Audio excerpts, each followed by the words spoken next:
Gracias, profe.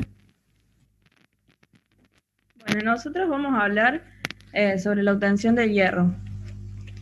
El hierro es uno de los minerales que más abunda en la naturaleza, donde puede aparecer en forma de óxido, carbonato, sulfuro o silicato, y en ocasiones se encuentra casi siempre en la mayoría de las piedras y de los minerales, pero en la industria se pueden utilizar solo 4 tipos de minerales de hierro, de los cuales 3 son óxidos y uno es un carbonato. La magnetita es el óxido ferroso férrico y contiene un 72,4% de hierro. Es el más rico de los minerales y se caracteriza por ser duro, tener un color pardo, un brillo ligeramente metálico y ser de difícil reducción. La hematitas contiene un 70% de hierro, es el más abundante y puede considerarse como el más importante, ya que por su riqueza y comportamiento en el horno es el más solicitado para la fabricación de arrabio o fundición. Existen distintos tipos, pero los principales son hematita roja, roja olítica, oligisto, roja mamelonada y roja terrosa, y el hierro especular. La limonita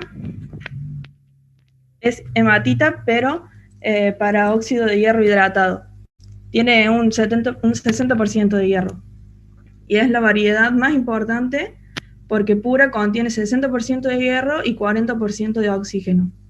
Y se clasifican en hematitis parda ordinaria, parda mamelonada, parda olítica y parda terrosa de lagos o pantanos.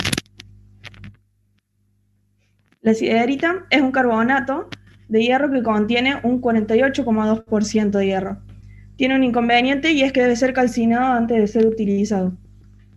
Se clasifican en hierro espático o siderita, esferosiderita, arcillosa y esferosiderita carbonosa.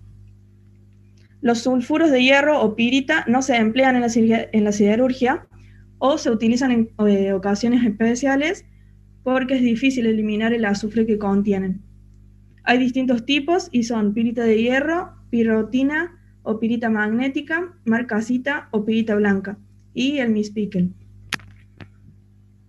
Desde el punto de vista industrial, pueden considerarse como minerales de hierro aquellos que por sus características pueden ser explotados en condiciones económicas satisfactorias. Bueno, en el siguiente cuadro se muestran los diferentes materiales que antes mencioné y se muestra su fórmula química, el porcentaje de hierro que contienen, su peso específico y su color más frecuente. Por lo general, se consideran minerales ricos a los que contienen más del 55% de hierro, de riqueza media a los que contienen entre 30 y 55%, y pobres a los que tienen menos del 30% de hierro. Bueno, yo voy a hablar del origen. La edad de los metales, como el propio nombre lo indica, se caracteriza por la aparición del hierro y su uso como materia prima. En este tiempo no se sabía cómo moldearse y cómo trabajarlo, pero pero tuvieron un momento fortuito que con calor lo podrían hacer. Fue ahí la aparición de los hornos de fundición que se valían de fuelles para incrementar el calor y poder moldear el hierro. Esto incrementó la producción y la explotación de este material. Los yacimientos de minerales de hierro en Argentina, la obtención del arrabio argentino se realiza recién el 11 de octubre de 1944. Se vierte el primer chorro de hierro en Zapla, Jujuy. Este primer paso es seguido años más tarde con la movilización del mineral en Sierra Grande, Río Grande, eh, destinado a la obtención de pellets con miras al tratamiento de los hornos de Somisa en San Nicolás. Este mismo fue explotado desde 1970 hasta 1991.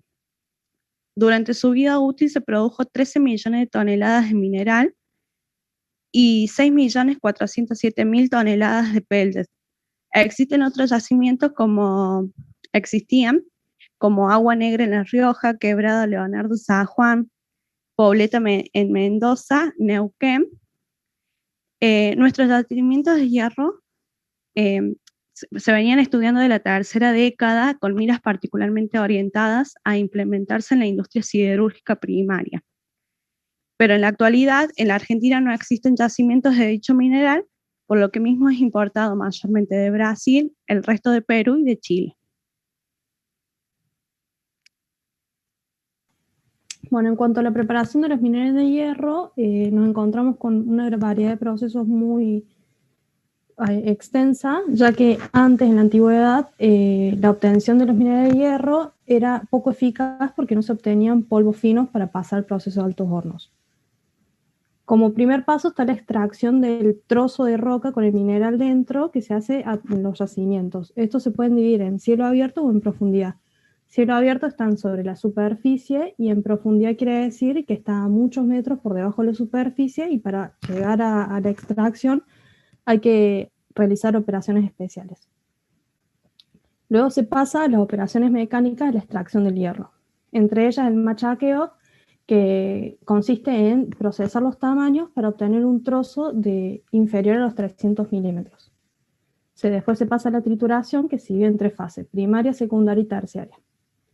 Y luego la molienda, que en esta ingresan los trozos de aproximadamente 10 milímetros de espesor y se obtiene un polvo muy muy fino con trozos de aproximadamente 0,5 a 0,05 milímetros de espesor.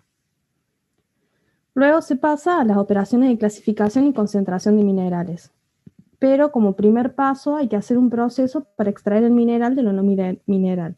Para ello lo más utilizado son las mesas de concentraciones, que son mesas muy oscilantes con agua, donde los minerales quedan depositados en la parte superior de la mesa, que luego se retira y se separan. De allí se pasa a una clasificación de fangos. Esto se puede hacer por varios procesos, como por ejemplo la de la flotación, que se basa en la capacidad de algunos minerales en flotar en superficies, como aceites, reactivos, etc. También está la concentración magnética, que es la más utilizada para separar el mineral de hierro, la concentración medio denso, que es jugar con las diferentes densidades de diferentes químicos, como por ejemplo el ferrosilicio, y la calcinación, que se calientan los minerales a altas temperaturas, en donde los carbonatos se transforman en óxidos y eliminan el agua y producen dióxido de carbono. Esto hace que los minerales queden mucho más porosos y su reducción sea más fácil. Una vez separados todos los minerales, se pasa a la aglomeración de los mismos.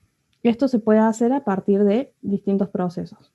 Está el briqueteado, que consiste en comprimir estos minerales separados en forma de briquetas con un tamaño similar al puño de una mano. Después está la nodulización, que se aglomeran por un medio de una fusión y el producto final son bolitas. Generalmente se hacen en hornos, como el que está ahí puesto en la imagen. Después está la sinterización, que es un proceso en el cual se junta con coque, que luego hablaremos de qué trata esto, y se obtiene, al igual que en el anterior, pequeñas bolitas del mineral. Y después está la paletización, que se calienta, tiene 3 fases. La primera es la preparación del polvo, la segunda es la fabricación con un cierto grado de humedad de los pallets, y la tercera es una cocción a una elevada temperatura. Bueno, como ya mencionamos, el coque es un combustible que es muy utilizado para el calentamiento de los altos hornos, ya que su combustión produce dióxido de carbono, lo cual facilita la reducción de los mismos. Es un sólido muy muy poroso que presenta las siguientes características. Es muy resistente a la compresión, tiene una gran porosidad, que esto le da una gran reactividad gracias al paso de los gases que aceleran los procesos reactivos en sus burbujas.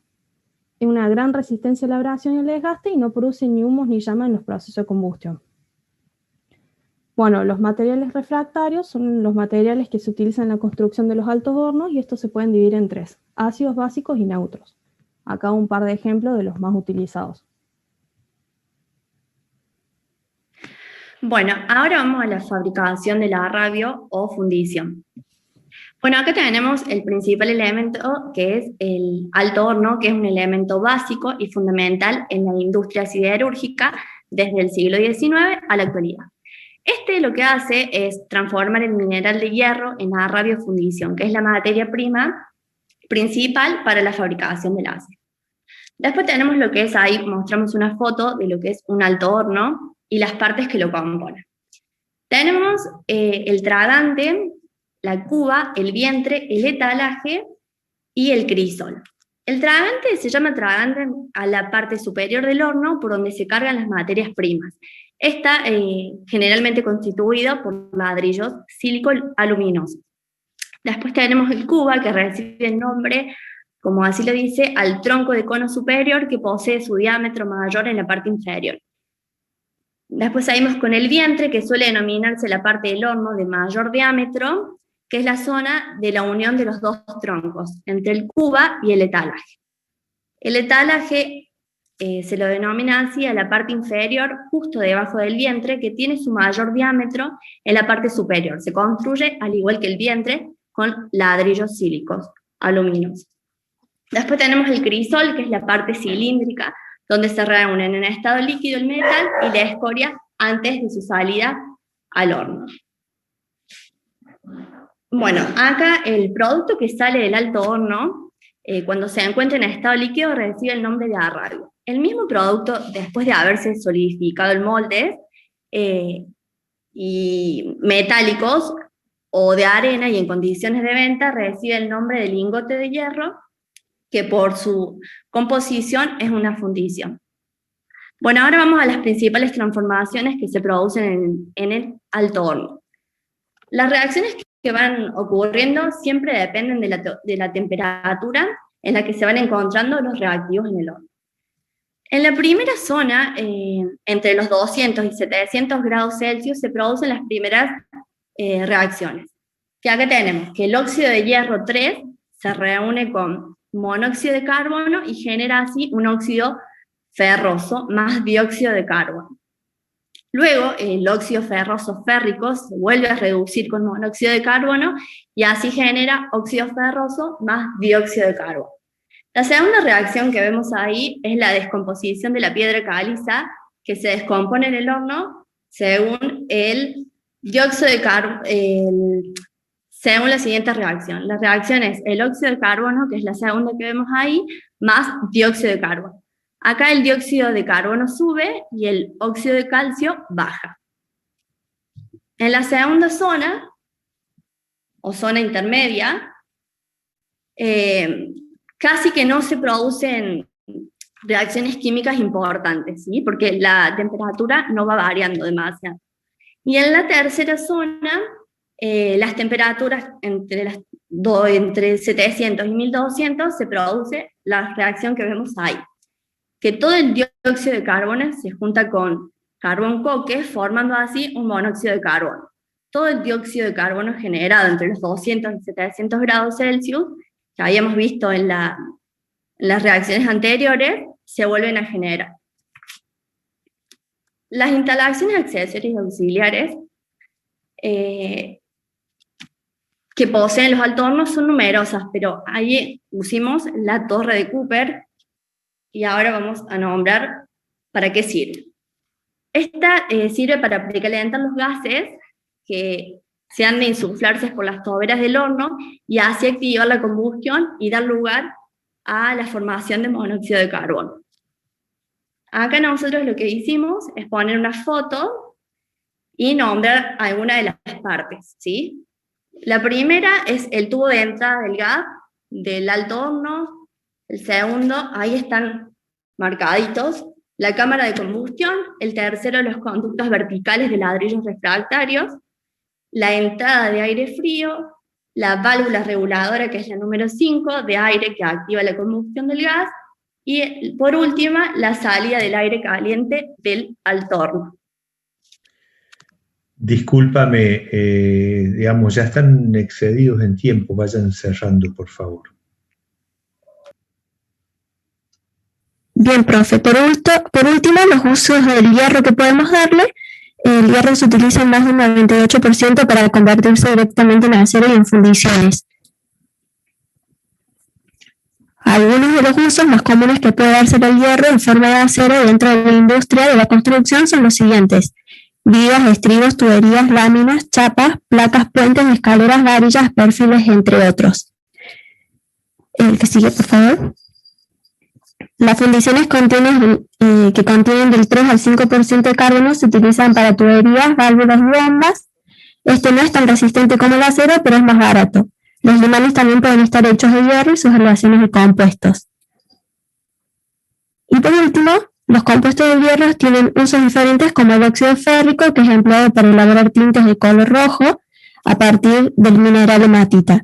Y para el concreto negro generalmente se incluye el óxido de hierro, el cual se encuentra en la naturaleza como mineral magnetita.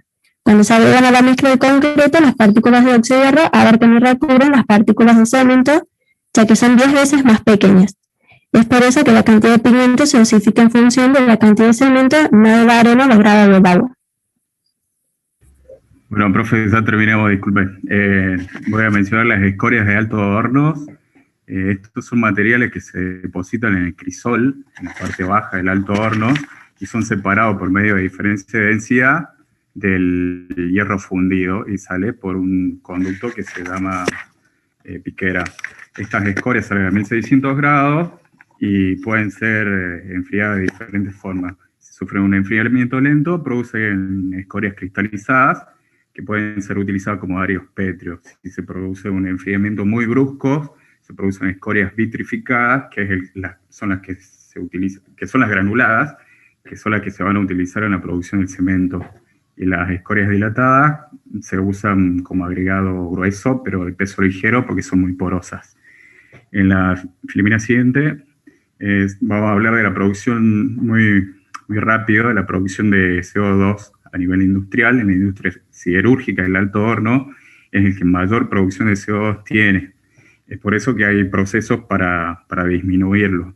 En la filmina siguiente se muestra, por ejemplo, se realiza una recirculación de los gases de tope, donde la salida de los gases en la parte alta del alto horno se separan del dióxido de carbono, se separa el monóxido de carbono e hidrógeno, que se reintroducen nuevamente en el alto horno, y esto hace que se reduzca el consumo de combustible.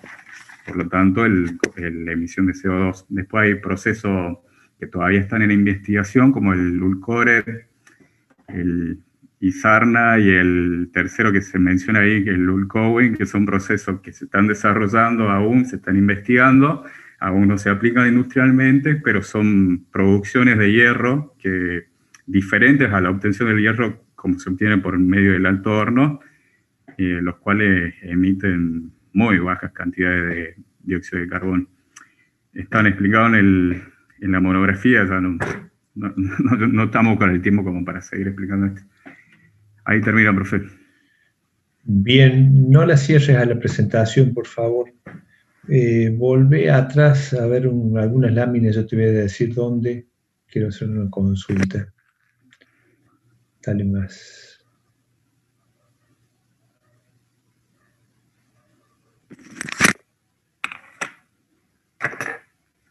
Ahí. La anterior. La que estaba ahí. Ahí veo que aparece carbonato de calcio, que se descompone en óxido de calcio y dióxido de carbono en el segundo renglón de la fórmula.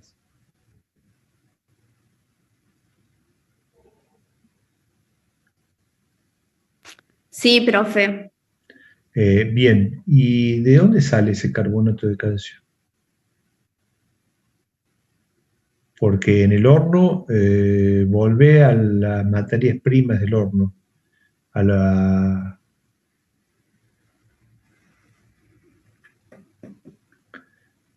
una más. Bueno, ahí. Los materiales refractarios, ¿cómo se utilizan? Los materiales refractarios son parte de la estructura del horno, componen la estructura del horno. ¿El revestimiento del horno? ¿A eso te referís? Claro. Bueno, entonces, y volviendo al anterior, ¿de dónde sale ese carbonato de calcio? Porque ustedes pusieron mineral de hierro y coque, y el carbonato de calcio.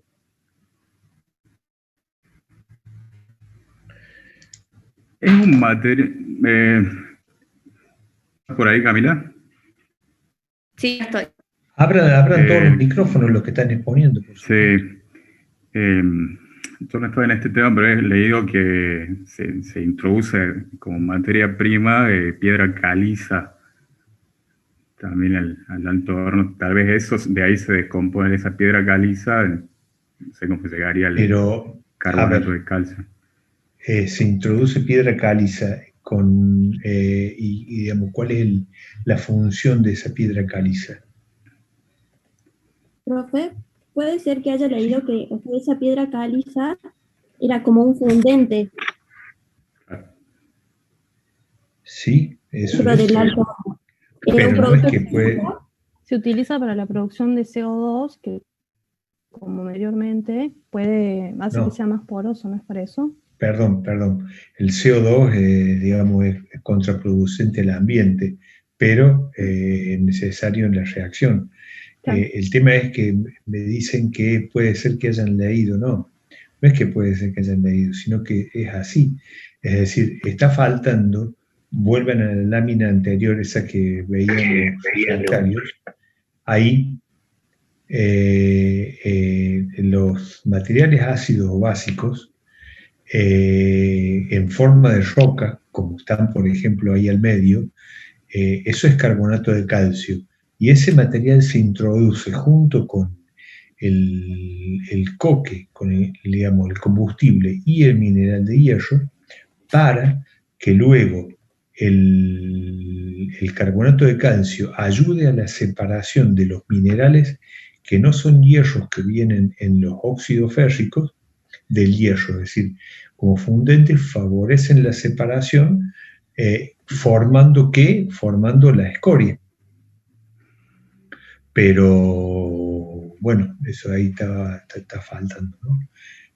O esa parte no estaba muy clara. Gracias, profe. No, Sí, por o favor. sea, en lo que es la monografía, que vendría a ser el trabajo extenso que hicimos, con la descripción concreta de cada cosa, eso está bien nombrado y especificado, pero bueno, se ve que se nos salió para la presentación y para aclararlo. Está bien, yo no tengo la presentación, por eso ni la monografía, no la pasaron. La enviamos Entonces, hoy, hace una hora aproximadamente. Bueno, claro, eso hay que hacerlo con tiempo. Así se puede ver. Bien, listo. Si dejas de compartir, por favor, Florencia, te voy a agradecer. Muchas gracias, chicos.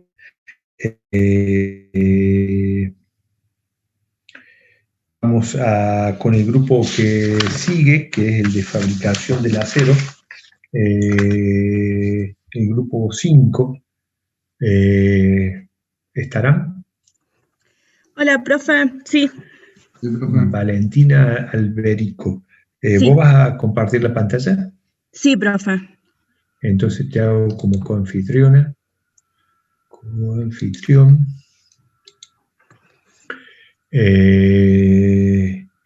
Y bueno, vamos a ver, entonces primero estamos acá. Ya en principio podés compartir tu pantalla si querés. Yo voy a ir tomando lista. Bueno, Alberico. Fernández Francisco. Presente, profe. Bien. Fleckenstein Mariano. Presente, profe. Bien. Liste. Presente, profe. Pérez Merazzi. Presente, profe. Bien. Y Presa. Presente, profe. Perfecto. Equipo completo.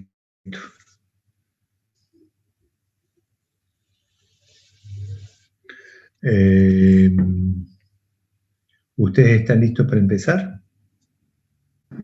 Sí, profe. Bueno, si ustedes están listos para empezar, yo nuevamente cierro el micrófono, todos los próximos 15 minutos, todos de ustedes. Suerte. Bueno. Buenas tardes, nosotros somos el grupo número 5 y nos tocó el tema fabricación del acero. En el siguiente documento vamos a hablar sobre la fabricación del acero, su origen, normativa vigente, clasificación, etc. En la siguiente diapositiva podemos ver que el acero no es lo mismo que el hierro, aunque es bastante común confundirse.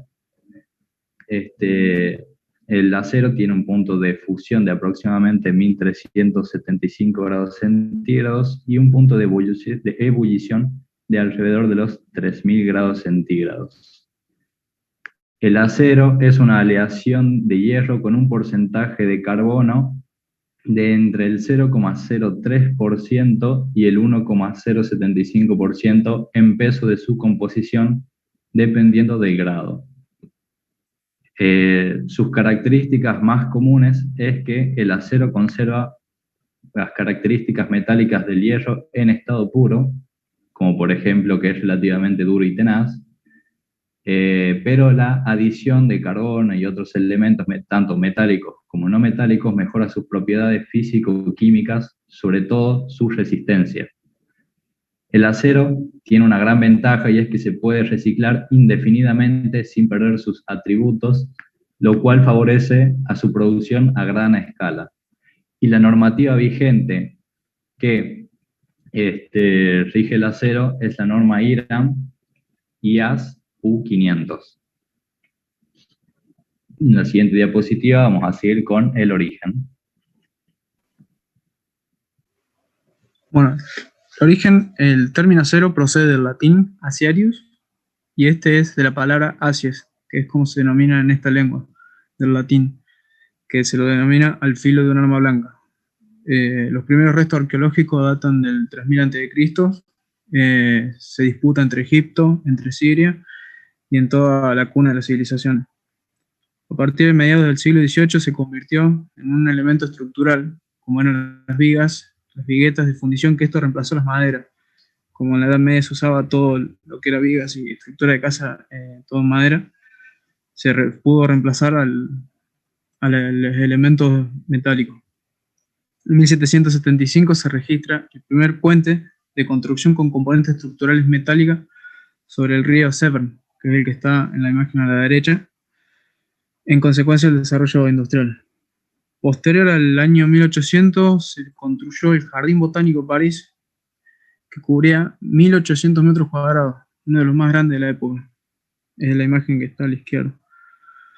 Otra construcción significativa fue la de la Torre Eiffel, que todos conocemos, en 1887, debido a los avances tecnológicos, que debido a la carencia de los materiales, eran de mala calidad y a veces no habían las longitudes que se necesitaban, se pudo concretar esa obra.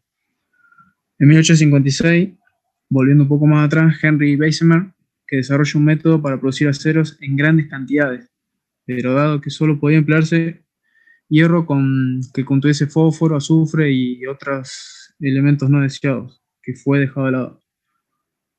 En 1857, año posterior, Martin Siemens creó un procedimiento que lleva su nombre, en el que procede el acero a través de descarbonización de la fundición de hierro dulce y óxido de hierro. También fue el que implementó el horno eléctrico.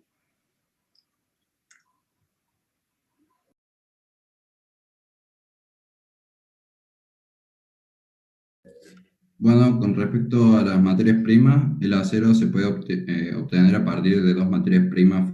El tipo de materia prima condiciona el proceso de fabricación. La siderurgia consiste en el proceso de transformación de la materia prima del mineral de hierro en acero, es decir, que es una aleación metálica constituida por hierro y una proporción especialmente reducida de carbono, que es entre el 0,2 y 2%, más algunos metales adicionados como cobre, fósforo, manganeso, silicio, etc., que le otorgan a la aleación propiedades específicas. En la producción del acero se requiere de varias materias primas que cumplen distintas funciones en su proceso de producción. Una es el mineral de hierro, que es un compuesto de hierro, oxígenos e impurezas como el azufre, sílice y fósforo. Otra de las materias primas es el coque, que sirve como combustible, el cual al quemarse rápidamente con un calor suficientemente intenso como para fundir el necesario para desprender el oxígeno del mineral, separando así las impurezas. También proporciona al carbono que se requerirá más tarde para la fabricación del acero. La piedra caliza era gris, compuesta principalmente por carbonato de calcio. Derretida, el hierro y es decir, que es utilizada para poder mantener absorbiendo así azufre, fósforo e impurezas. Esto forma una escoria que flota sobre el hierro líquido. Hasta acá estos tres son la carga del alto horno. También como materia prima está el aire, que es la materia prima de mayor presencia en la producción de hierro, dado que se ocupan aproximadamente 3,5 toneladas de aire por cada tonelada de arrabio producida. El aire es para la combustión y para suministrar el oxígeno necesario para las reacciones químicas. Este aire es precalentado hasta 1100 grados Celsius aproximadamente, y se inyecta a alta presión dentro de la base del alto horno. En la siguiente diapositiva vamos a ver qué es un alto horno, el cual es una pieza clave en el proceso siderúrgico. Se trata de un enorme reactor térmico en forma de torre, revestido interiormente con ladrillos refractarios, los cuales son resistentes al calor, que proporciona la base para obtener el acero en bruto. Las partes de un alto horno, en la siguiente diapositiva.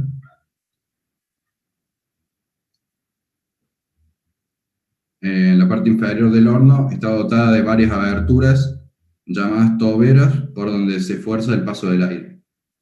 En la parte superior del horno contiene respiraderos para los gases de escape y un par de tolvas por las que se introduce la carga en el horno. Los materiales se llevan hasta las tolvas en pequeñas vagonetas o cucharas que se suben por un elevador inclinado situado en el exterior del horno. Cuando el mineral se carga en el alto horno con coque, el aire insuflado a alta temperatura activa la combustión y permite depurar el mineral. Los óxidos de hierro se reducen a hierro puro al perder su oxígeno. La combinación inmediata con el carbono contenido en el coque produce una colada líquida denominada arrabio, que a la salida del horno tiene una temperatura de 1350 grados Celsius.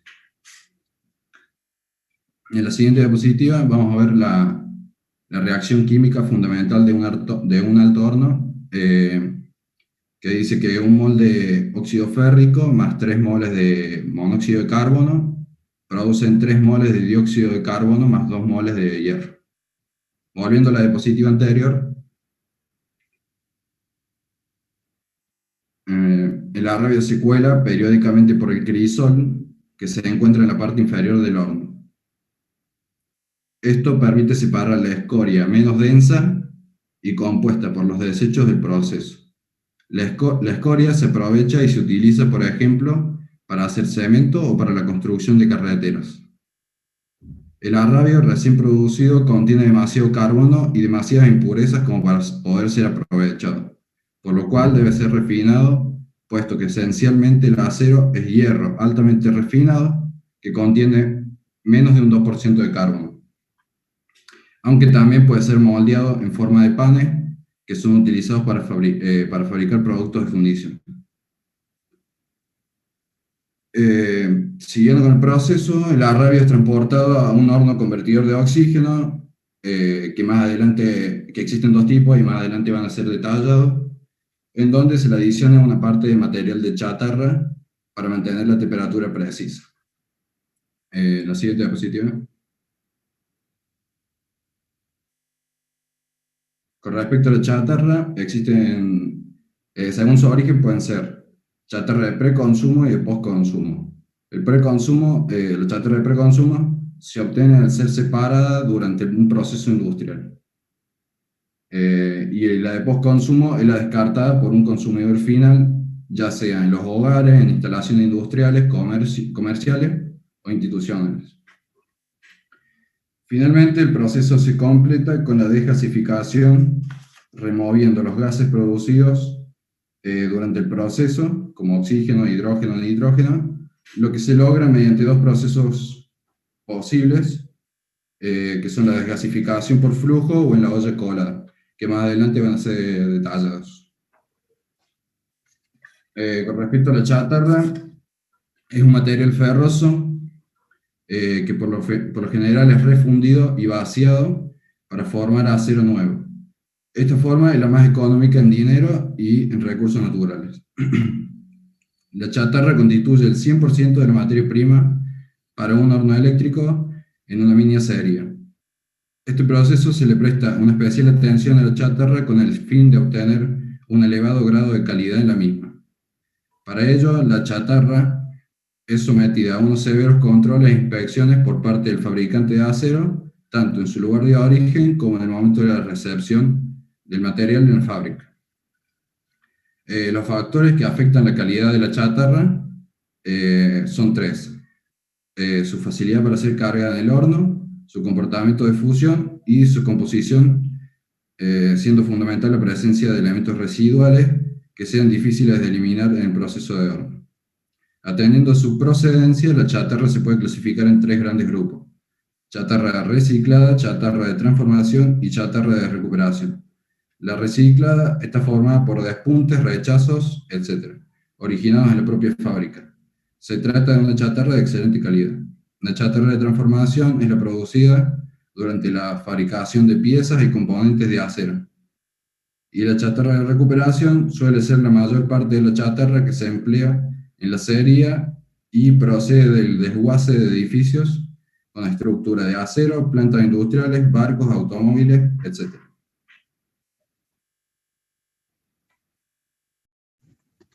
Bueno, yo voy a hablar de la fabricación del acero en sí. Para fabricar acero, como ya dijo mi compañero, se utilizan dos materias primas y según cada materia se usa distintos procesos. Por ejemplo, a partir del arrabio se utiliza el convertidor de oxígeno, siendo un proceso integral, mientras que partiendo de chatarra se utiliza exclusivamente el horno eléctrico, que ya voy a explicar, que es un proceso electrosiderúrgico. Bueno, como ya dije, el horno eléctrico, allí se realiza la fusión de la chatarra y demás materias primas necesarias para obtener la composición química deseada. Se controla mediante espectrómetros de emisión que permiten analizar la composición de distintos elementos químicos con mucha precisión. Luego está el horno a cuchara, que una vez que el acero esté libre de escoria, se vuelca en este horno y se realiza el afino y el ajuste definitivo de su composición química. Luego está la colada continua, que es el último paso en el que se transforma el acero líquido en semiproducto. Luego están los convertidores, que está el de Bessemer y Thomas, que el arrabio fundido se vierte en este convertidor, por cuyo fondo se inyecta una corriente de aire que quema las impurezas de la fundición. Esta combustión desprende el calor necesario para elevar la temperatura desde unos 1200 grados centígrados hasta unos 1600, logrando la fusión del acero. En el convertidor se logra una descarburación total y se agrega la cantidad de carbono necesaria de acuerdo al acero que se desea hacer. Se cuela y se deja solidificar. Luego está el de Siemens Martin, que se carga el acero junto con las chatarras, que son mezcladas para luego aportar el oxígeno necesario para la descarburación. Luego se le agrega la cantidad de carbono necesaria para cada acero. Cuando alcanza la fusión, se elimina la escoria y se produce a la colada. Luego, por último, se le produce un laminado, que consiste en el estirado y compresión de las piezas por medio de dos cilindros, que giran a igual velocidad y en sentido contrario. Esto puede ser en frío o en caliente. En caliente, los semiproductos son introducidos en un horno para que se recalienten. Una vez que llegan a la temperatura deseada, reducen su sección a la vez que aumentan su longitud mediante pasadas entre los cilindros. Y luego, en frío, en este proceso, los rodillos son denominados de acabado de superficie lisa y dura. Se aplica solamente a metales de aleaciones muy maleables y se utiliza para obtener dureza, resistencia, ductilidad, y un buen acabado de la superficie.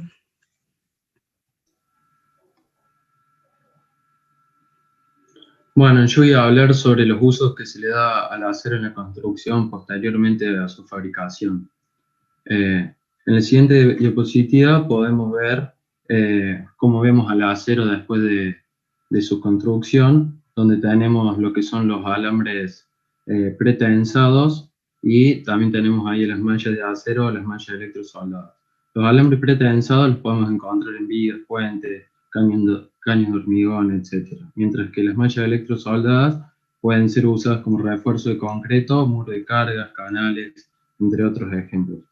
En la siguiente diapositiva podemos encontrar lo que son las barras de acero, que gracias a sus esfuerzos de tensión pueden ser utilizadas como en vigas o en losas. Y ahí a la derecha tenemos una imagen de lo que son los perfiles, que pueden ser usados en perfil U, perfil T o perfil de ángulos de alas iguales, y pueden ser usados en vigas, entre pisos, también columnas. Y en la última diapositiva podemos encontrar lo que es el acero corrugado. Chico, perdón, vaya cerrando que ya estamos excedidos en tiempo. Ahí termino, profe. Y lo que tenemos, el acero corrugado, generalmente se utiliza en hormigón armado y en cimentaciones.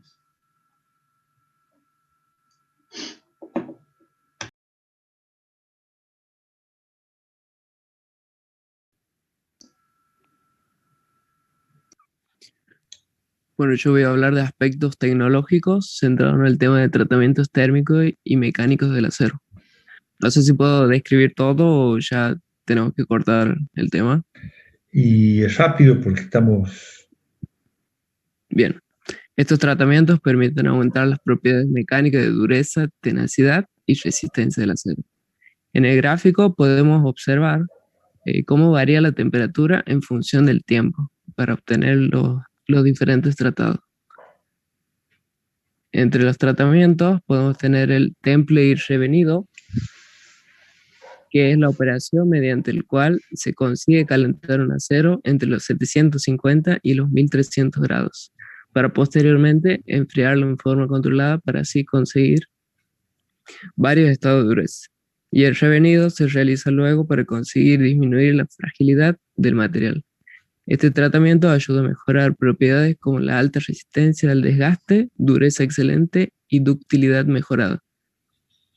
Luego está el recocido, que es un tratamiento térmico mediante el cual se trata que el material empleado pierda dureza y asimismo gane en flexibilidad y elimine las tensiones creadas en el metal durante el temple. Esta transformación se aplica sobre todo para facilitar el mecanizado, que mantenga una estabilidad dimensional y se produzca una mejora en sus propiedades mecánicas y eléctricas. Luego está la cementación, cuyo objetivo es endurecer la superficie de una pieza aportando una alta dureza, pero sin llegar a modificar la composición del núcleo, creando así una pieza tenaz y resistencia a la fatiga y el desgaste provocado por el trabajo de roce. Y por último, la nitrutación, que es un tratamiento termoquímico en el que se modifica la composición del acero incorporando nitrógeno durante el proceso de tratamiento térmico. Su objetivo principal es aumentar la dureza superficial de las piezas, además de aumentar su resistencia a la corrosión y a la fatiga. Y ahí cerraríamos. Bien, perfecto. Bien. El único tema, chicos, es que tengan en cuenta, ustedes me consultaron sobre cómo debían, digamos, pasaron el trabajo y les aclaré que el trabajo de ustedes comenzaba con el arrabio. Y han estado hablando durante una muy buena parte de la presentación del alto horno, que ya habló el grupo anterior.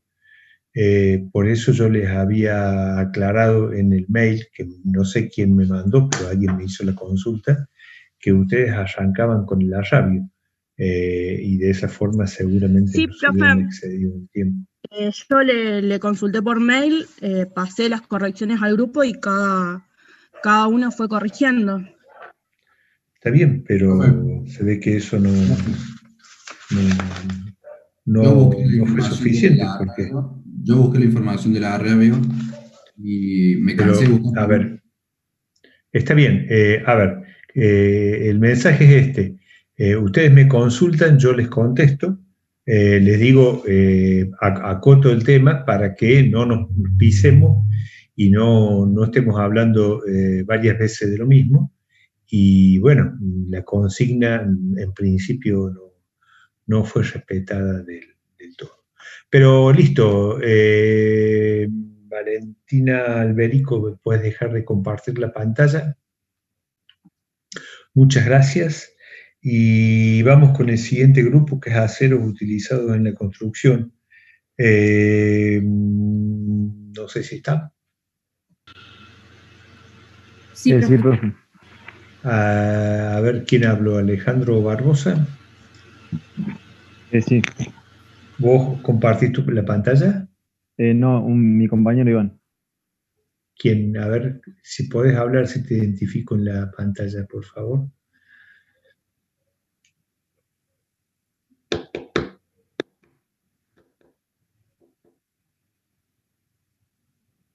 Supongo que será Iván Catalá.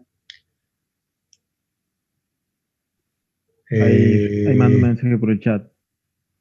Iván Catalá no lo veo acá. A ver. No sé cómo vamos a hacer. ¿No tenés micrófono? Tengo un problema con el micrófono.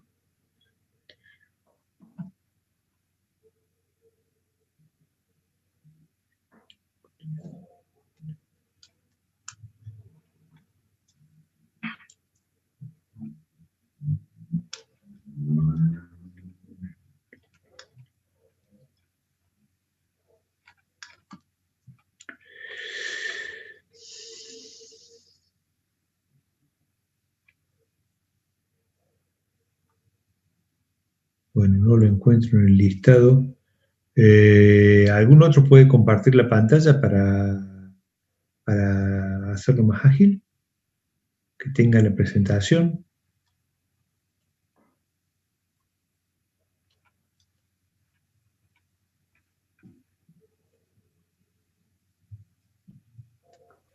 Un segundo, profe. Está acomodando unas cosas.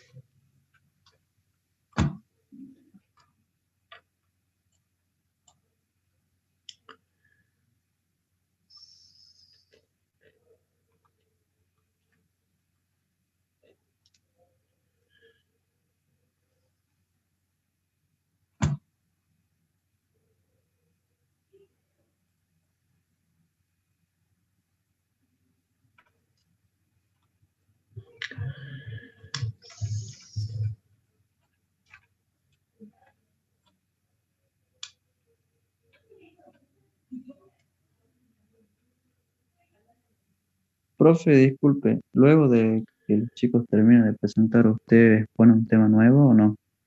No. Hoy dije al principio, es todo presentaciones de compañeros.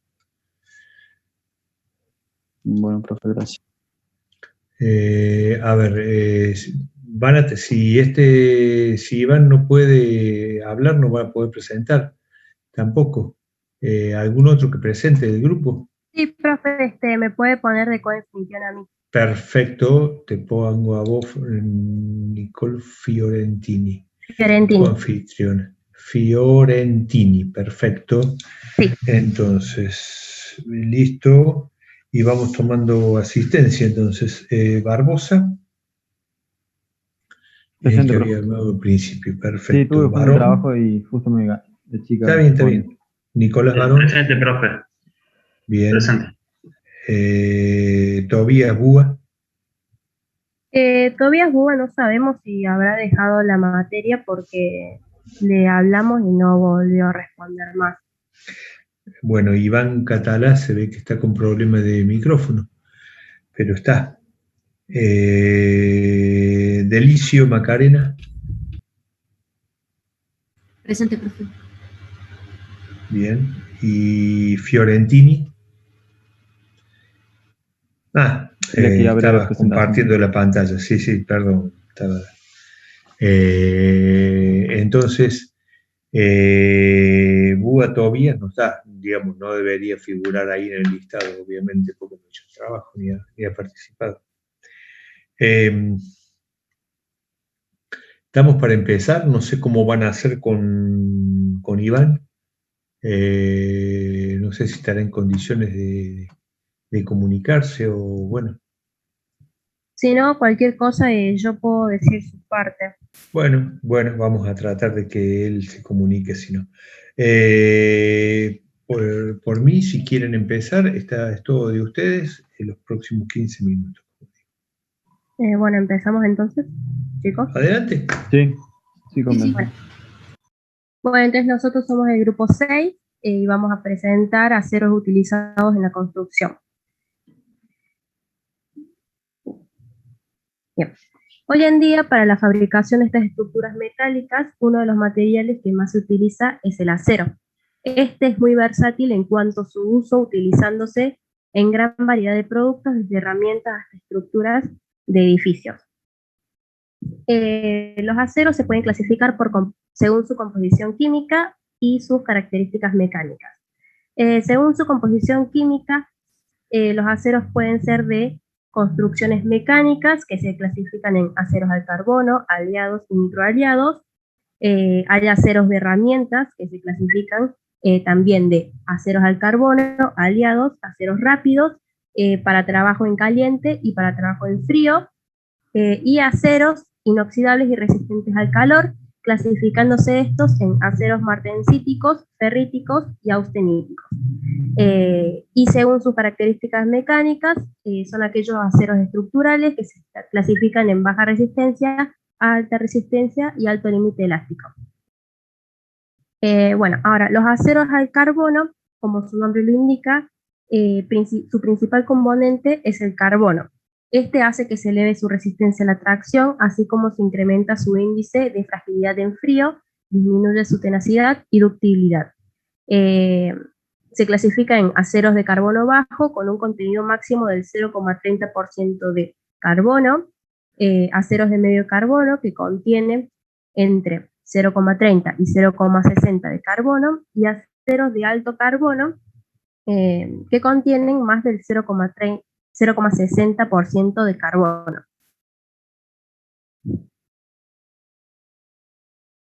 Sigue, Nico.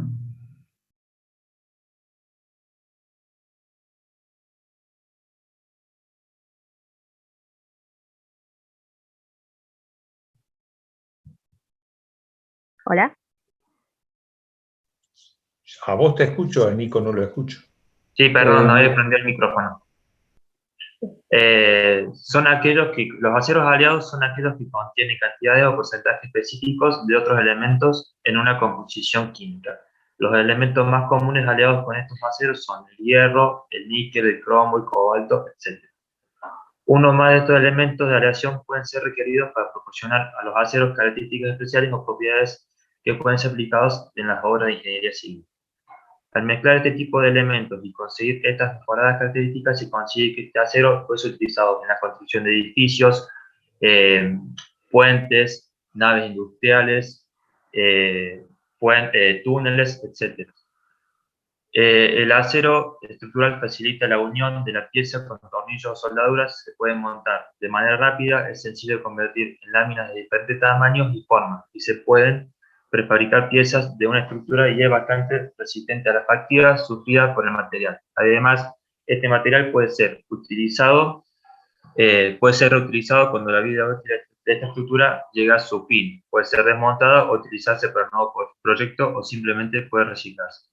Estos aceros se pueden clasificar de baja aleación, son resistentes al calor y tienen una alta tenacidad a bajas temperaturas.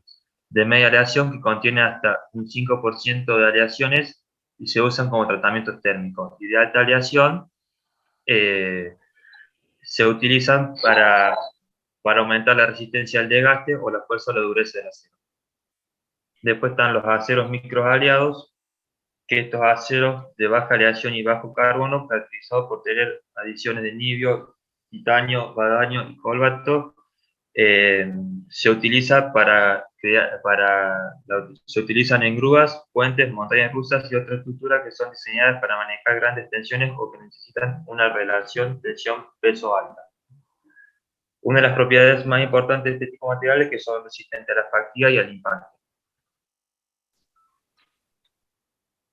Ahí seguiría la otra diapositiva. Bueno, después están los aceros de herramientas, ¿sí? Nicole, ¿me escuchás ahora? ¿Quién habla? Sí, se escucha bien. Sí, sí, te escucho bien. Ah, bueno, entonces que él diga mi parte. Sí, se te escucha, Iván, adelante.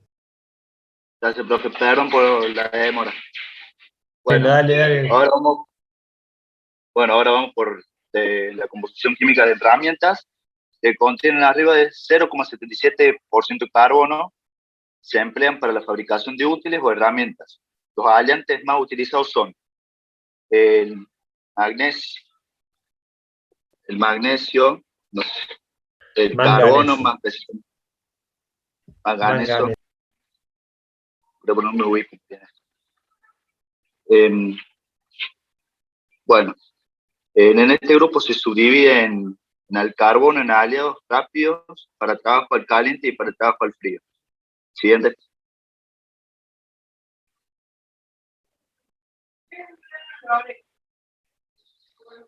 Bueno, después está inoxidable y resistente al calor, son aceros de alto porcentaje de cromo, se utilizan para las tuberías y tanques de refinerías de petróleo o plantas químicas. Se clasifican en aceros inoxidables martensíticos, en aceros inoxidables ferríticos y en aceros inoxidables ausénticos. Siguiente. Y bueno, por características mecánicas son los llamados aceros estructurales.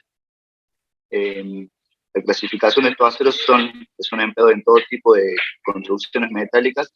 Se hace partiendo de los ensayos de tracción determinados los valores de límite, de fluencia mínimo, resistencia de tracción mínima y alargamiento porcentual máximo. Se clasifican en alta resistencia, baja resistencia y en alto límite elástico. Siguiente. Bien, ahora lo que vemos es los usos del acero en la construcción. Básicamente, el acero forma los elementos estructurales, vigas y pilares, planchas superficiales o cables para grandes cubiertas y barras para el armado del hormigón. Se emplea también en detalles no estructurales, desde carpinterías de puertas y ventanas hasta recubrimientos. Hacia atrás. Diapositivas.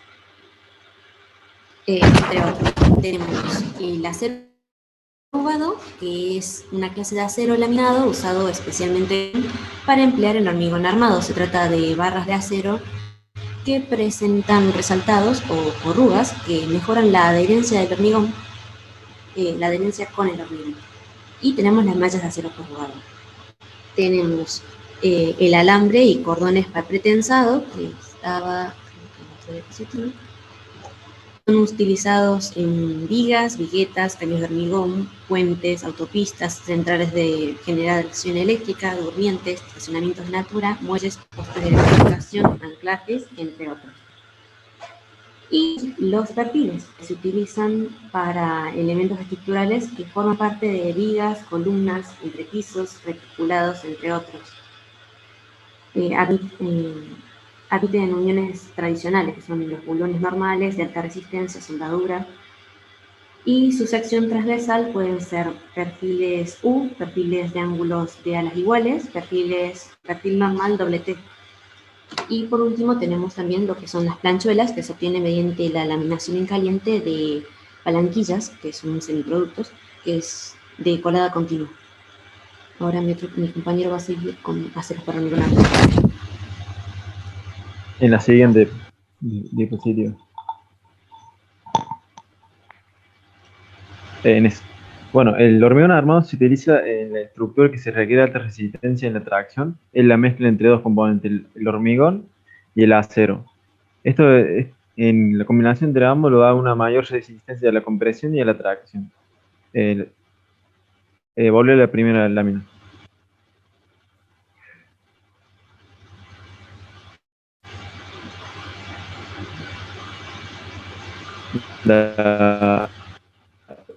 Anteriores. La primera es, bueno, el margen y la segunda que es el llenado y la tercera es el encofrado. Bueno, déjala de nuevo. En ese podemos encontrar, en el margen inferior izquierdo superior podemos encontrar la barra corrugadas, que son barras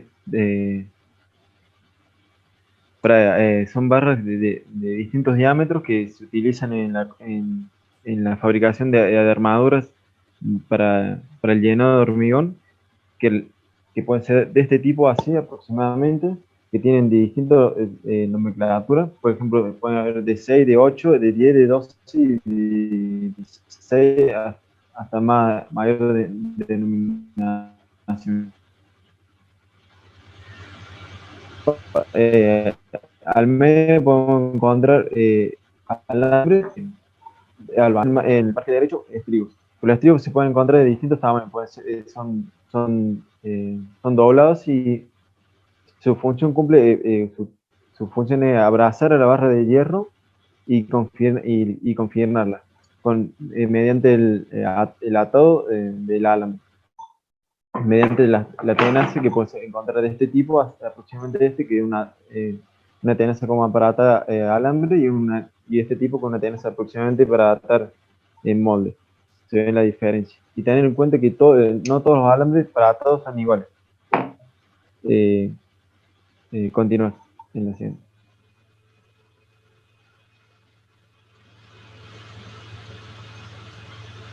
En la anterior.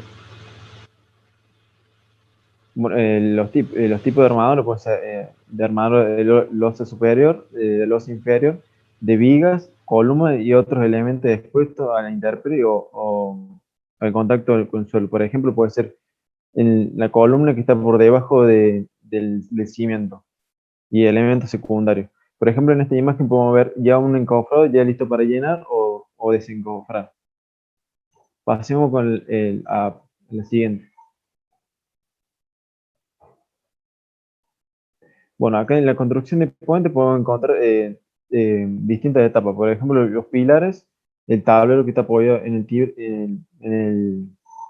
el pilar, una torre, una o dos torres principales que están sujetas con tensores, con cables de acero, por ejemplo, de este diámetro aproximadamente, por supuesto, en mayor diámetro para tener más resistencia.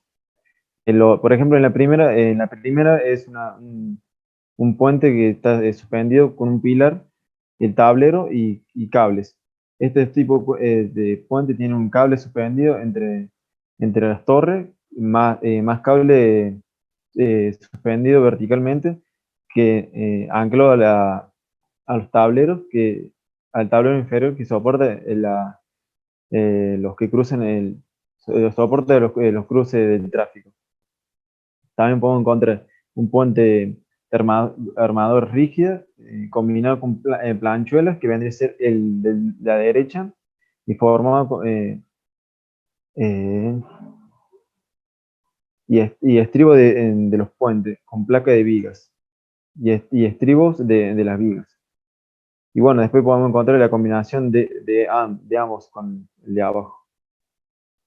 Eso sería todo.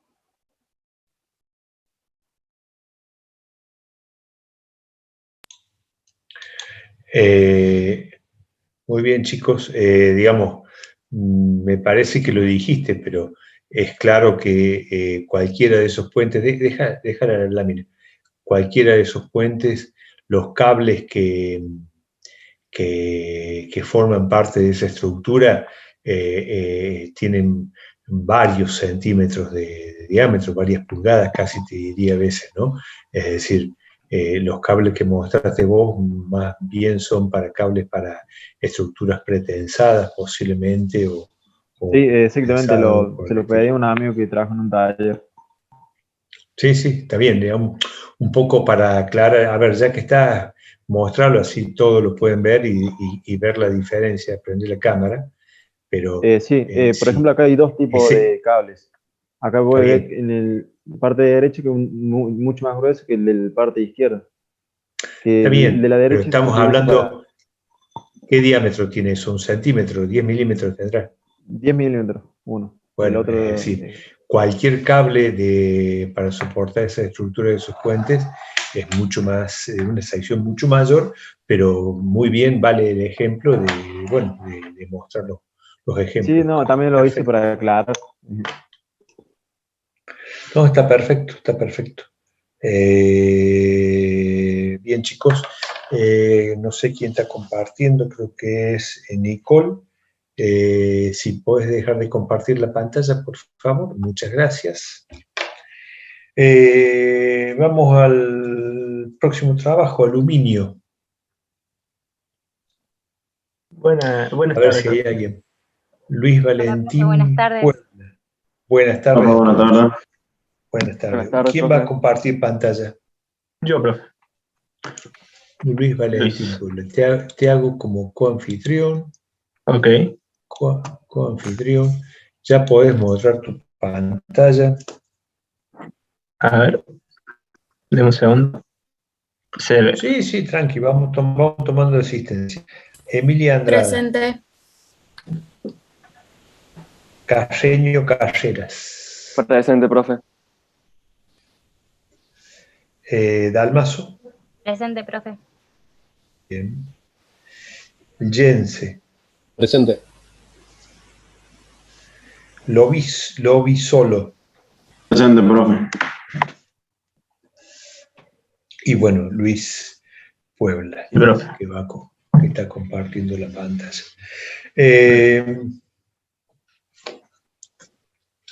Listo. Chicos, todo de ustedes de ahora en más. Bueno, nosotros Adelante. somos el grupo número 7 y vamos a presentar el aluminio.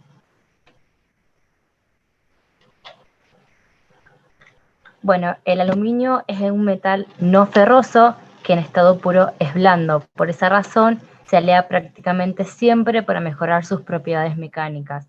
Este metal es muy abundante en el mundo, ya que constituye el 8% de la porción sólida de la corteza terrestre. Este metal es el elemento más reactivo de su grupo y todas sus formas están recubiertas por una delgada capa de óxido de aluminio que le confiere resistencia frente a la mayoría de los reactivos. Esta es una de las características más destacables de este material. Ahora vamos a hablar de que consta de 3 propiedades: física, química y mecánica.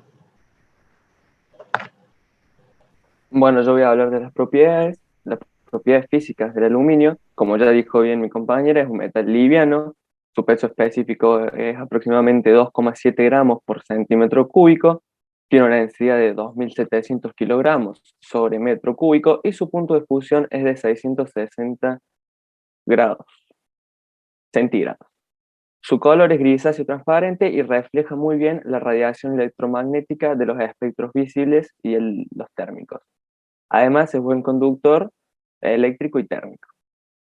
En sus propiedades químicas podemos comentar una particularidad única que posee este metal a comparación de los demás, que es que genera alúmina. Esto recubre el aluminio al estar en contacto con el aire, lo cual actúa como una capa contra la corrosión. Aunque, por ejemplo, el ácido cítrico es capaz de disolver esta fina capa. Por otro lado, el aluminio se puede disolver en ácidos y bases tales como el ácido clorhídrico y el hidróxido sódico. En sus propiedades mecánicas, el aluminio ocupa una posición 2, 3 o 4 en la escala de Mohs, un ensayo de dureza el cual es utilizado por los geólogos para ver la resistencia de un material al ser rayado por otro, cuya dureza ya es conocida.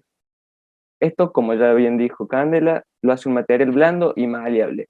Tiene un límite de resistencia de tracción de entre 160 a 200 newtons sobre milímetro cuadrado, esto es todo puro.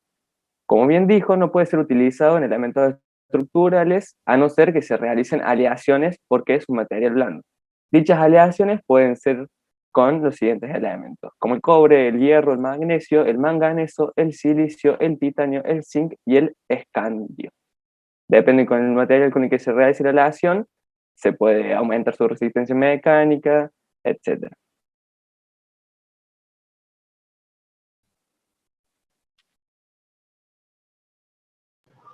Bueno, ahora vamos a hablar un poquito de las normativas vigentes. Según la resolución 158/2018, publicada el 22 de marzo del 2018 en el Boletín Oficial, establece que solo se podrán comercializar en todo el territorio de la República Argentina las barras y los perfiles extruidos del aluminio sin alear y sus aleaciones, incluyendo aquellos preparados por construcción, que cumplan con los requisitos técnicos de calidad, que cumplen con los requisitos 91, 687, 729 o las que en el futuro sustituyan. Muy bien, continuando con lo que dijo la compañera, seguimos con el origen del aluminio. El aluminio, los primeros conocimientos que se tienen es en el 1808, con Humphrey Davy propuso el nombre aluminum a un material desconocido que era aleación de otros materiales. Todavía no se tenía conocimiento en sí del aluminio, se conocía que era un metal, pero aún era desconocido, por eso se le dio este nombre, aluminio. Luego continuamos en 1821. En este año, el especialista Pierre Berthier descubrió la bauxita, un material donde se obtiene el aluminio de manera más abundante al procesarlo.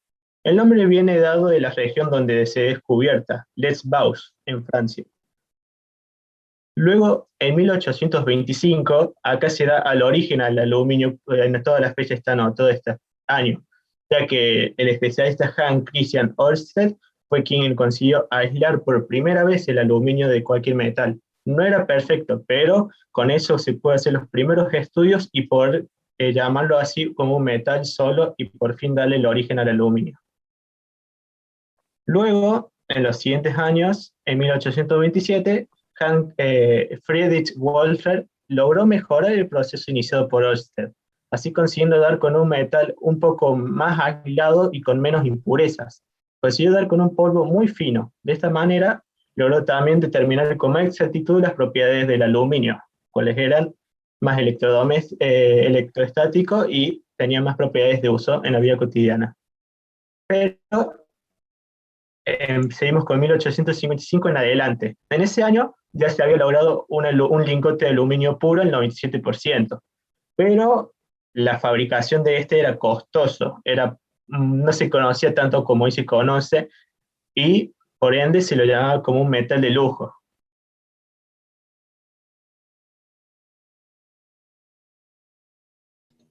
Bueno, ahora vamos a hablar de la materia prima. Como bien dijo mi compañero, la materia prima de la cual se extrae el aluminio es la bauxita. Decimos que está conformada por una mezcla de sustancias minerales, las cuales pueden ser hidratos de aluminio, óxidos de hierro, silicatos de aluminio y óxidos de titanio. La roca esta está formada por la degradación de los minerales calizos y silicios, los cuales se provocan por los agentes climáticos.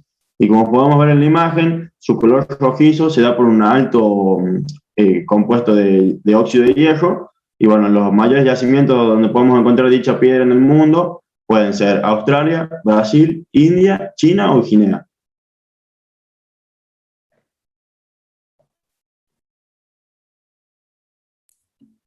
Bueno, ahora vamos a hablar de la fabricación.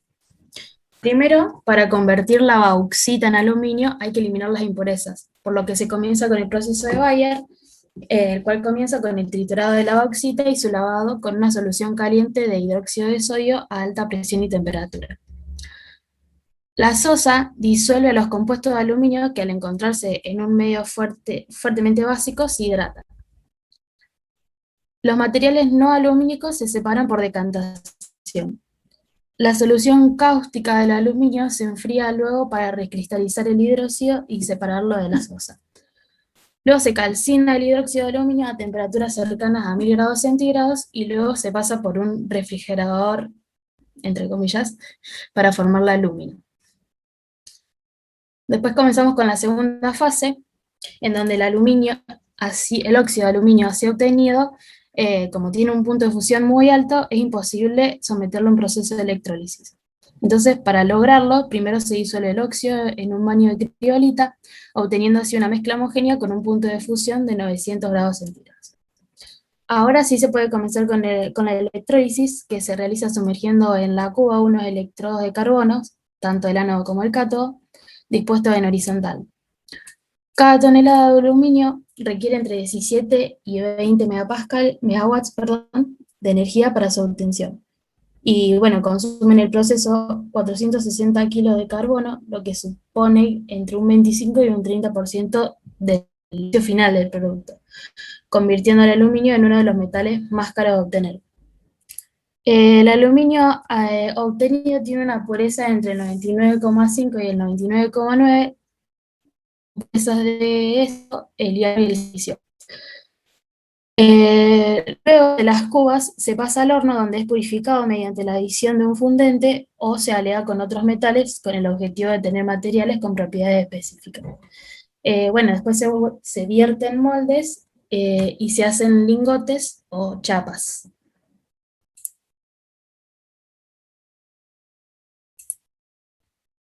Bueno, los usos que se le da al aluminio varían dependiendo si el aluminio está en estado puro o en estado aliado. En estado puro, mayormente se utiliza para la fabricación de espejos domésticos e industriales, porque tiene muy buenas propiedades ópticas. Sin embargo, su mayor uso que se le da en estado puro es la creación de papel aluminio y de latas de bebida. Y en el caso del estado aliado, decimos que se utiliza para la creación de estructuras portantes, como la construcción en seco, en el ámbito de la ingeniería civil, y también se le utiliza para crear piezas industriales y aberturas de hogares. Bueno, en el caso de la ingeniería civil se utiliza el aluminio aliado, ya que presenta una mayor resistencia y mayores propiedades mecánicas.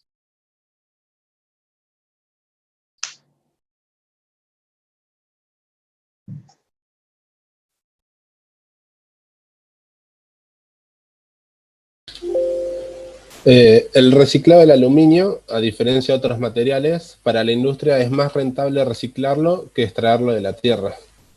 Se utiliza menos energía al fundirlo y tiene un costo menor, aparte que daña menos al medio ambiente. En cuanto a la salud, puede afectar a las personas mediante la respiración del polvo aluminio o en el consumo de alimentos contaminados con soluciones con otros iones como el cloruro de aluminio. Aparte, también se puede contaminar uno por contacto con la piel. Los síntomas que da el aluminio, la intoxicación, pueden ser la demencia, la pérdida de memoria, la apatía, temblores y daño en el sistema nervioso central. Y el lugar más típico, más normal de intoxicamiento es en minas y fábricas, por la respiración y el agua que se utiliza a la hora de extracción. Y en hospitales se utiliza en las diálisis y puede complicarse y ir a la persona el aluminio.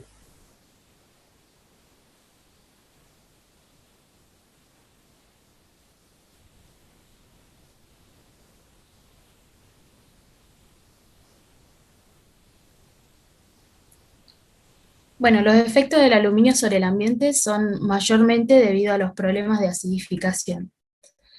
Bueno, en los lagos acidificados, el número de peces y anfibios disminuyen por esta causa. También esto afecta a pájaros y a otros animales que consumen peces e insectos contaminados por la respiración. Una alta concentración de aluminio no solo pueden ser encontradas en lagos ácidos, sino también en aguas subterráneas, donde puede dañar a raíces de árboles cuando están localizadas en las aguas.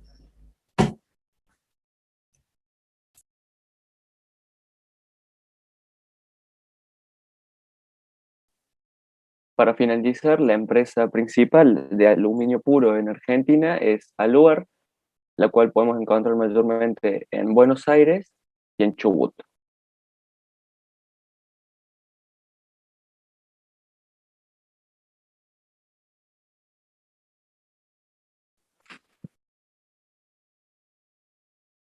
Finalizamos. ¿Listo? Sí, profe. Perfecto. Por ahí me he olvidado preguntar si alguno de los que está participando tiene alguna duda, quiere preguntarle algo a los chicos, tiene libertad de hacerlo. No es una modificación ni cosa por el estilo, no quedarnos con dudas, ¿no? Es decir, esto es una participación entre todos.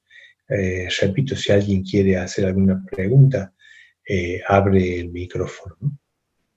Yo tenía una duda cuando habían dicho eso de Creo que se mezclaron los temas. Cuando estaba el tema de reciclado, después se dice que podía ser perjudicial para la salud. No sé si era el aluminio nuevo el que podía ser perjudicial para la salud o era el aluminio reciclado, ya no era muy porque podía...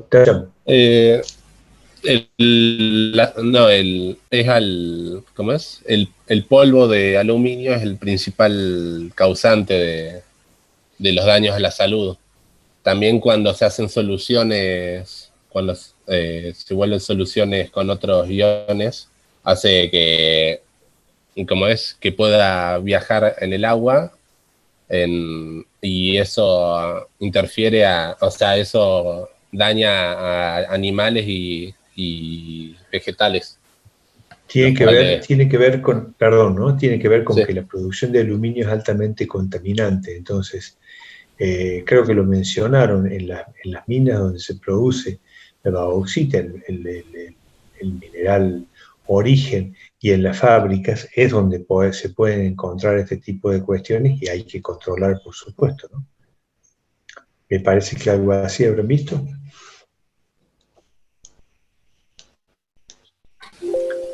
Sí, algo así vimos. O sea, perfecto.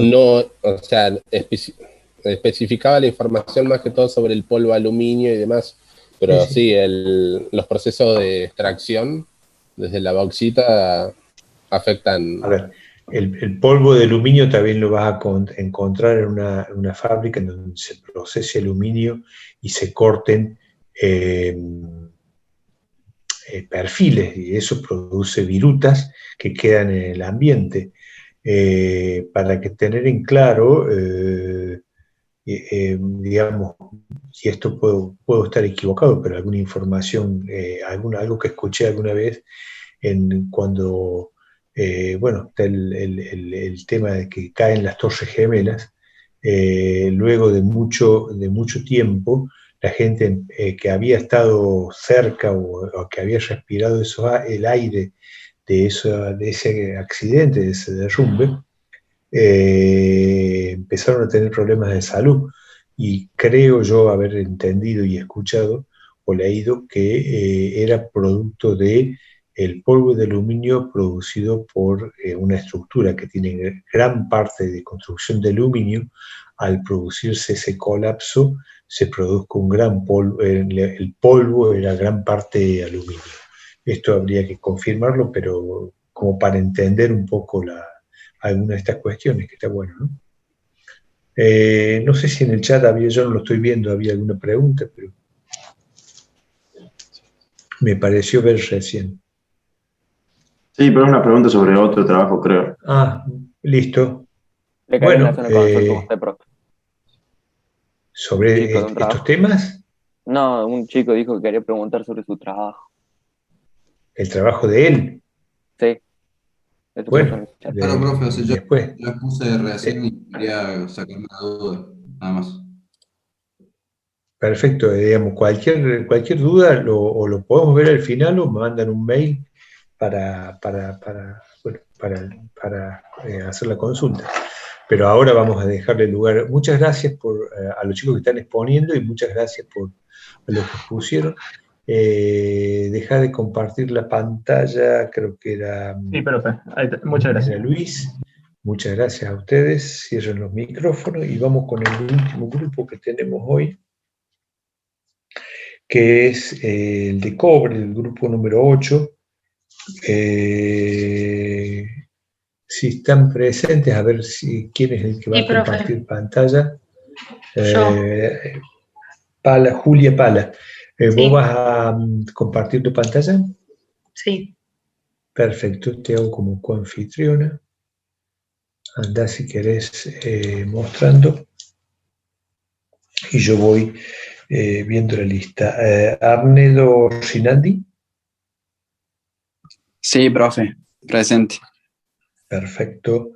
Martina Gallardo. Presente. Bien. Estefanía Mayer Sananes. Presente, profe. Bien. Stefano Montanari. Presente, profe.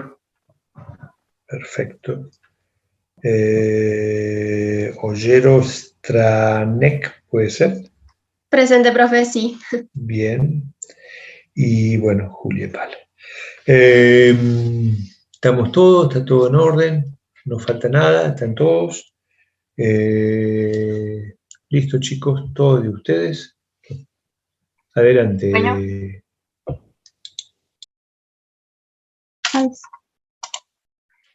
Bueno, nos presento, nosotros somos el grupo 8 y vamos a hablar sobre el cobre. El cobre fue uno de los primeros metales en ser utilizados por el ser humano en la prehistoria. A lo largo del tiempo cumplió una notable función como componente integral y constante en la vida humana y la civilización. El cobre es un metal con propiedades únicas, caracterizado por su brillo y su tonalidad rojiza metálica, siendo el tercer metal más utilizado en el mundo. Este produce una gran efectividad y no genera impacto ambiental negativo. Además, es un componente con una alta vida útil, lo que favorece su reciclado y, por lo tanto, la sustentabilidad del medio ambiente, teniendo una influencia positiva en temas como la salud humana y la eficiencia energética.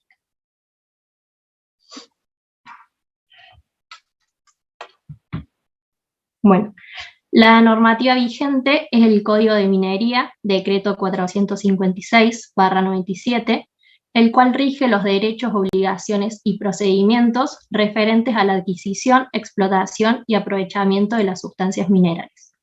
Norma IRAM 2004, cable cobre desnudo, rango de fabricación de 10 a 300 milímetros cuadrados. Sus usos son de distribución de energía eléctrica en baja y media tensión en zonas urbanas, suburbanas, rurales y redes de conexión a tierra. Esta normativa está vigente desde diciembre de 1973.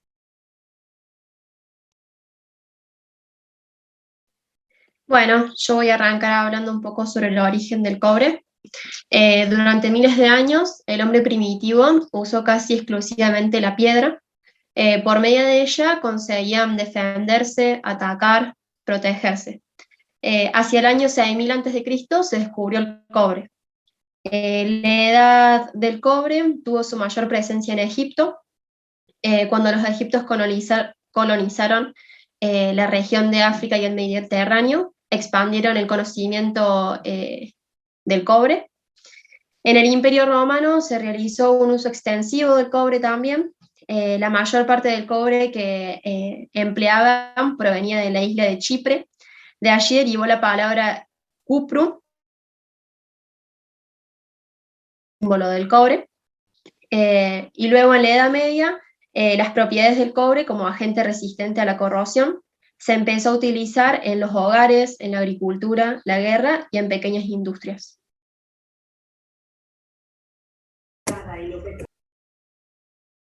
Ahora vamos a dar las propiedades del cobre.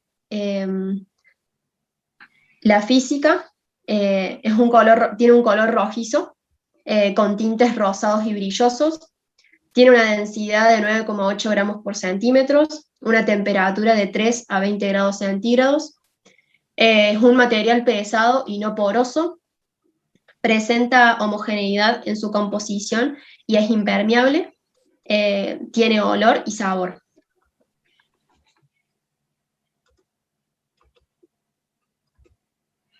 Las propiedades químicas es que su estado de oxidación es bajo y tiene una electronegatividad de 1,9. Sus propiedades ópticas es el color rojizo anaranjado de brillo metálico y la capacidad de reflejar la luz, y es justamente esto lo que le otorga la propiedad de su peculiar brillo. Puesto en las propiedades eléctricas, es el segundo material mejor conductor después de la plata, y es un material esencial para la fabricación de cables y demás productos de electricidad. En las propiedades acústicas es que no son buenos transmisores de sonido, sino más bien aislantes acústicos. Propiedades térmicas es que es un buen conductor de calor, y calentando un extremo de una pieza de cobre, el otro extremo alcanzará esa temperatura rápidamente. Y también están las mecánicas, que se dividen en tres tipos. Están la elasticidad, plasticidad y dureza. La elasticidad es la propiedad de los metales de recuperar su forma primitiva cuando cesa la carga que tiende a deformarlos. La plasticidad, el límite elástico del cobre en estado templado, es de 36 kilogramos sobre milímetros cuadrados, presentado después de este punto características plásticas. La dureza es una propiedad que mide la capacidad de resistencia que ofrece los materiales a procesos de ablación, desgaste, penetración o de rayado. Y por último, las tecnológicas, que presentan 3 características: maleabilidad, ductilidad y soldabilidad. Maleabilidad se refiere a que puede ser modificado incluso a temperaturas ambiente y forman láminas delgadas. Ductilidad, que se puede modificar y no va a presentar quebraduras ni fisuras. Y soldabilidad es una propiedad que se va a poder unir con otro metal en una sola unidad.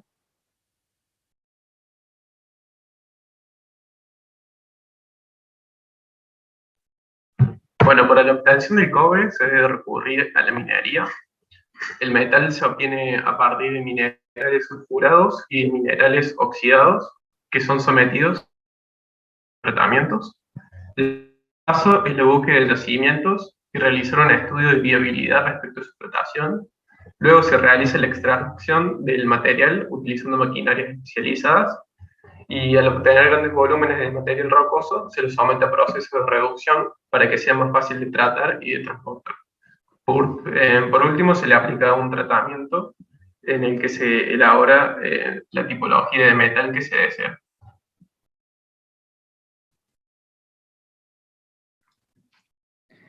En la fabricación está primero la explotación geológica, que consiste en reconocer las características del yacimiento, el tipo de mineral y la ley que posee el cobre. Después, la información fundamental para el diseño de explotación, ya que permite estimar el comportamiento del medio en el que se va a trabajar, así como el posible rendimiento económico del mineral.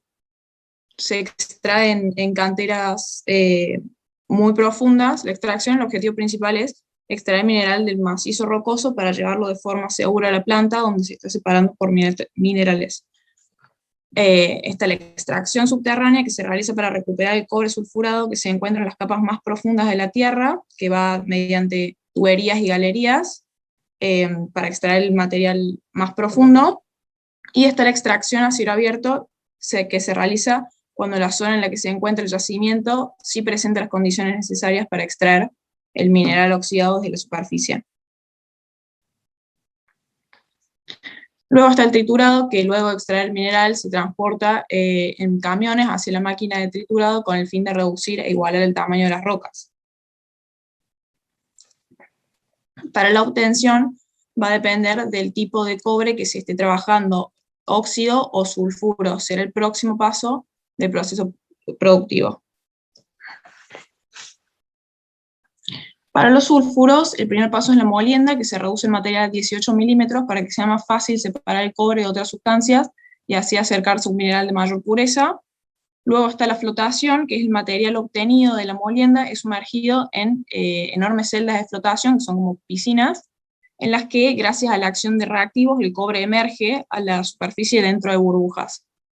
Después está la fundición, que es el concentrado obtenido, es expuesto a 1200 grados centígrados, pasando esto a líquido, para así, mediante reactivos químicos, separar el cobre de otros minerales e impurezas. Eso se hace en hornos, en alto hornos, o en hornos de reverbero, según sea la tosquedad o aspereza del material. Después está la electrorefinación, que es el último paso, que se coloca por 14 días de forma alternada una plancha de cobre obtenida de la fundición y una placa muy delgada de metal en celdas electrolíticas, con una solución de ácido sulfúrico y agua por las que se les hace pasar corriente eléctrica para así lograr obtener la mayor pureza de cobre y luego poder comercializarlo. La mayor pureza sería del 99,99%. Y para los óxidos está la lixiviación, después de la molienda, es el mismo proceso que para los sulfuros. Después de la molienda está la lixiviación, se realiza mediante un proceso de procedimiento hidrometalúrgico que consiste en la extracción o recuperación de metales a través del uso de soluciones líquidas, que sería agua y ácido sulfúrico, y después pasa a la electroobtención, que es el proceso similar a la de los minerales sulfurados, lo cual una vez concluida esta etapa se obtiene la mayor pureza del cobre y puede ser comercializado.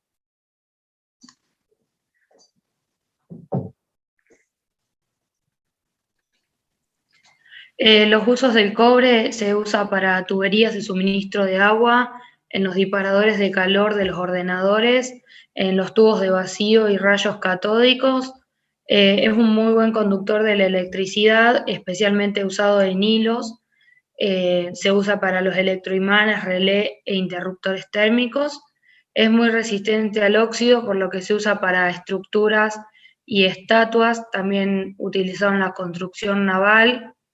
El sulfato de cobre se usa para eliminar el moho, también es usado en herramientas, partes de armas y elementos de construcción. Bueno, y por último, los aspectos tecnológicos del cobre, el cual es un excelente conductor de energía, y por eso para la tecnología es clave su uso, tanto para la generación como distribución de la misma. El cobre es muy favorable, por eso tiene diversas aplicaciones, tanto para la salud como para la corriente, etc. Por eso vamos a detallar un par de aplicaciones. En las telecomunicaciones, por ejemplo, es la materia prima más común y principal en la fabricación de cables telefónicos, además de que se piense como una opción importante futuro para aumentar la eficiencia en la transmisión. También tiene aplicación en la parte automotriz, es sumamente importante ya que está presente en el motor, sistemas eléctricos y electrónicos, los cuales se presentan en forma de un cableado, en el cual se conectan de la fuente, que sería la batería, hasta las distintas partes del automóvil. También se puede presentar más relacionado a la ingeniería civil. Es indispensable la utilización para el cableado eléctrico, ya sea de una casa, edificio, lo que sea, y también es utilizado en algunos lugares como dispersor de energía sísmica, reemplazando los amortiguadores sísmicos que son construidos con acero y cemento. También tiene una importancia en la salud, ya que gracias al hierro se puede proporcionar fortalecimiento de los huesos. Y también tiene importancia en la energía renovable, el cual está presente en los generadores, transformadores, sistemas eléctricos de potencia, en plantas eólicas, mareomotrices, solares, etc. Y como para cerrar, el cobre en el presente y en el futuro es de suma importancia, ya que es compatible con la aparición de nuevas tecnologías, tanto de corrientes, etcétera, como de salud, que requerirán un elemento que lo hagan confiable y eficiente. Profe, yo quería agregar de que el cobre es 100%, no me sale la palabra ahora, reciclable. 100% reciclable, o sea que si has llevado un proceso reciclable no pierde sus propiedades. Vuelve a un proceso, vuelve a la electrólisis, donde es separado de las impurezas y vuelve a ser puro.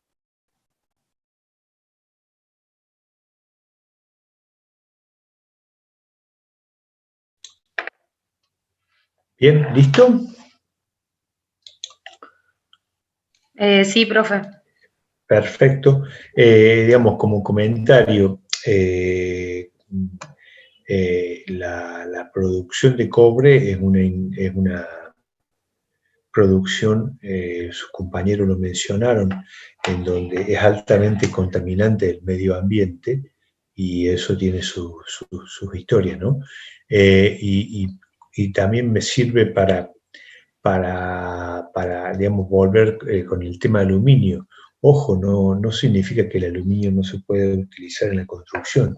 De hecho, es uno de los materiales que más se está usando en la construcción, sobre todo construcciones livianas o en seco.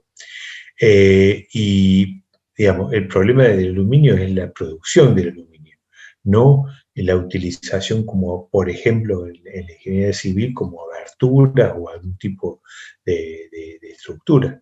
Todo lo contrario, ¿no? un poco porque no sé si eso quedó claro. ¿Alguna pregunta que quieren hacer en general?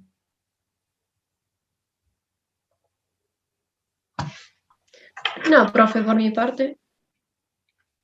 ¿Algún otro compañero que quiera preguntar algo? Bueno, si dejas de compartir. Bien, hasta acá llegamos. Estos son los grupos que tenemos hoy. Me imagino que no falta ninguno porque no tengo ninguno más previsto. La clase próxima siguen con los prácticos y después tenemos otra más con exposición de trabajos. Así que, bueno, no sé si alguien tiene alguna duda, algo, podemos... Una duda personal. Una duda, perdón. Sí, una duda personal, no sé si me la puede contestar ahora, si no, no hay problema, se la mando por No, mail. sí. Bueno, si es personal, mandarlo por mail. Listo. Y la otra es con respecto a si usted hace certificados para el trabajo, porque yo trabajo y bueno, me pidieron un certificado, solamente eso sería. Mirá, el tema certificados cuando cuando estábamos en forma presencial había un formulario y ese formulario lo tenía que refrendar Bedelía. No conozco, digamos, estando en virtualidad es el primer caso que me piden, no conozco realmente si vos tenés alguna, bueno, alguna referencia, algo como es, lo que sea, lo podemos ver, lo seguimos en todo caso por mail. ¿Listo, profe? Perfecto. Profe, una consulta. ¿Alguien más? Sí, Sí, señor. una consulta. O, digamos, tendríamos otra clase, digamos, teórica que no sea de exposición.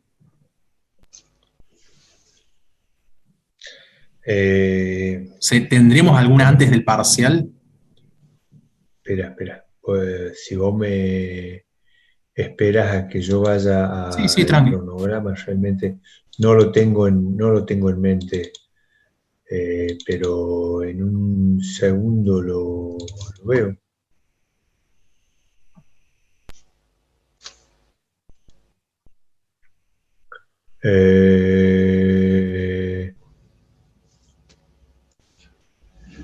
No,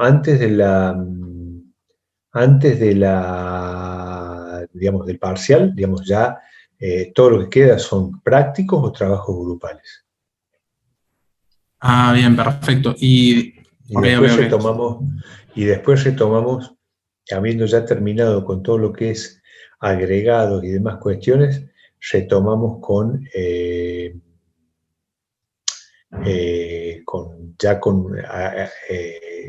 aglomerantes, cementos, cales, yeso, en la primera clase después de las vacaciones. Ah, cierto, ok, perfecto. Perfecto. ¿Listo? ¿Alguna otra consulta? Si no, hasta acá llegamos y les agradezco a todos y seguimos en contacto, cualquier cosa. Perdón, profe, ¿hasta qué tema entra el PAC?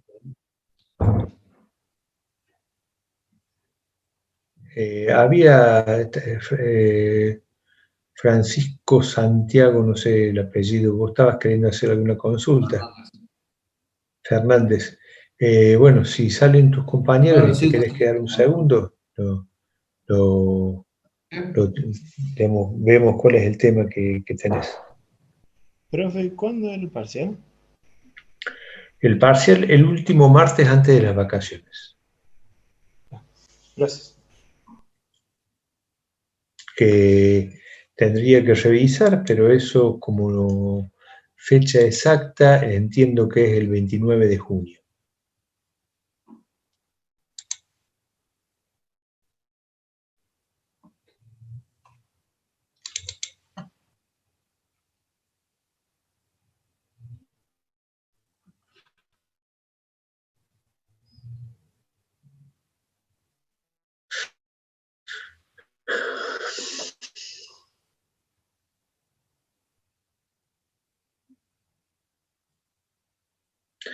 Sí, el parcial es solo práctico.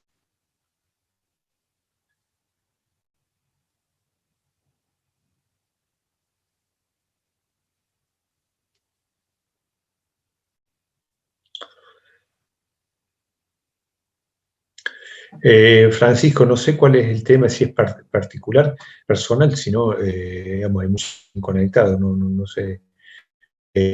Si no, gracias a ustedes. Lo seguimos por mail.